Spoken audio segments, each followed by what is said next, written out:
more freedom to get richer and more powerful. He has made $500 billion off a CIA-backed surveillance company that builds databases so the government can spy on citizens more easily. So in the process of getting more power, well, he needs to go around the government. That's what he has said many times. We need to go around the government to get more influence and control because democracy will never allow that to happen. So he needs another Trojan horse that can infiltrate the system even further. And so MAGA is the vehicle that Peter Thiel chose to get him there. Peter Thiel is a gay guy who's married to another gay guy and has a bunch of kids with him. He is not a MAGA culture warrior, okay? That's not what we're dealing with here. MAGA is the vehicle that he's going to use to get him his own personal goals. His support of J.D. Vance and Trump and all of that has absolutely nothing to do with him as a person. It has everything to do with his search for power and control. The problem, though, is that Peter Thiel's politics will never win in public. They will never be successful at face value in a democratic society, and he knows that. You can't just say, let's let billionaires run everything. That isn't a platform. No one's going to be down for that. So what you can do is you can make so much chaos that it becomes possible to do whatever you want in the background. And I think that's what we're looking at with a lot of recent political trends. Politics seems permanently focused on immigrants, trans panic, woke infighting, these opposing factions getting revenge on each other for culture war battles.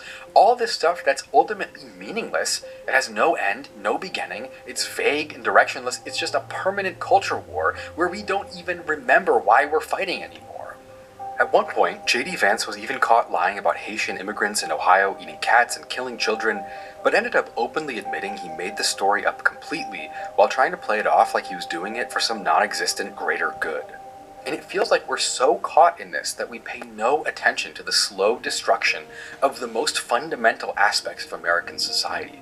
Labor is being automated, corporations are growing uncontrollably, the stock market is unsustainable, housing is out of control. Meanwhile, billionaires and corporations become more influential than ever before. The power of surveillance, corrosive influence of social media platforms, it feels like the fabric of our society, our way of life, is being torn to shreds while we sit around arguing about far less consequential issues. Not only does Peter Thiel have Big Brother from 1984 at his fingertips, but he bought the vice president of the country, and no one says anything. And I think that's because they've successfully created a widespread demand for the systems that Peter Thiel will use to control society. People have been manipulated to be so anxious and angry and afraid that they're cheering for the very things that will take away their freedom in the long run. So that's why MAGA works for Peter Thiel. That's why J.D. Vance is his guy. The movement is so heated and charged up that it becomes this huge theatrical cover while he and people like him work to dismantle the roadblocks that stop them from accruing unlimited power. I mean, Peter Thiel is a fucking CIA contractor. Not even a contractor. He is more powerful than the CIA. His company is a network that sits on top of everything that every Western intelligence agency knows and does. And speaking of the CIA, I made this shirt I'm wearing right now as a symbol of telling the truth no matter what and rejecting the idea that it's anti-American to criticize our country. In a moment where there are literally foreign spy-backed people trying to accumulate power under the guise of being a conservative or whatever, it's our job more than ever to connect the dots and understand what's really going on. So yeah, you can go to spiritworld.store, scan the QR code, or click the link in the description right now to cop your Award for Excellence in Journalism today, and maybe say a prayer that I don't get it in real life while you're at it. When J.D. Vance talks about liberty, he doesn't mean your freedom to live without being tracked, profiled, and squeezed. He means his friends' freedom to build giant surveillance companies, defense tech startups, dark money networks, operating beyond any meaningful public oversight. Freedom becomes the right for billionaires and their companies to treat the country like a lab.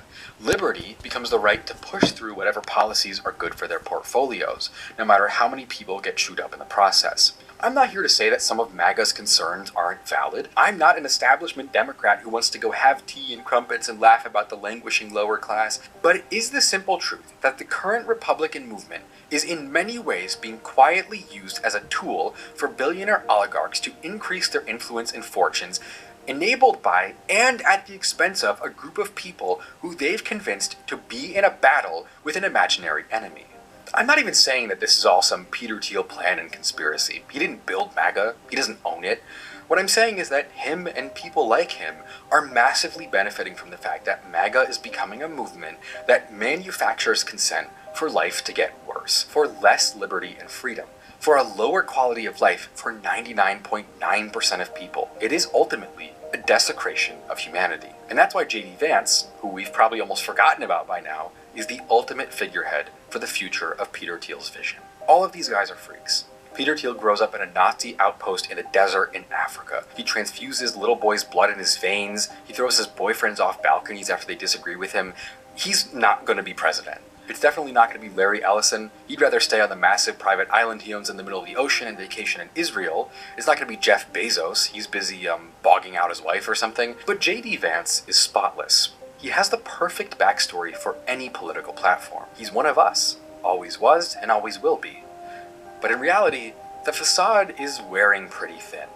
J.D. Vance isn't a billionaire. He's just friends with all of them. He's not an elite. He just happened to go to Yale Law School. He's for the people. He just happens to have his entire career paid for by someone who wants to replace democracy with kingship. And so before you ask, why is this video focusing on everyone besides J.D. Vance himself? Well, ultimately, that's the problem. Outside of pointing out the inconsistencies and inauthenticities that surround him, there really is no story of J.D. Vance. He's so tied to his donors and their ideas that outside of their plans for America, their bad intentions, their evil perspectives and self-serving ideologies, there's not that much else to say about him as a person.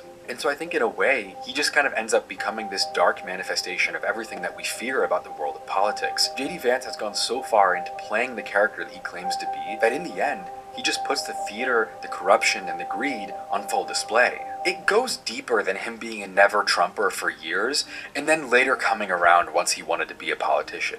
I mean, look, that is, as far as things go, kind of acceptable. It's not even to mention all the ways that his personal life has come between his political hypocrisy. J.D. Vance is married to an Indian American woman whose parents are immigrants. Their kids are mixed race.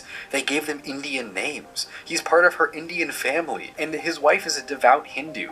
But now that the Republican Party has begun drifting towards outright racism, xenophobia, Christian nationalism, he started talking about wishing that she was a Christian. Meanwhile, he goes on stage, he says that we need less immigrants, we need to get rid of legal immigration. He says that women should focus on family instead of careers.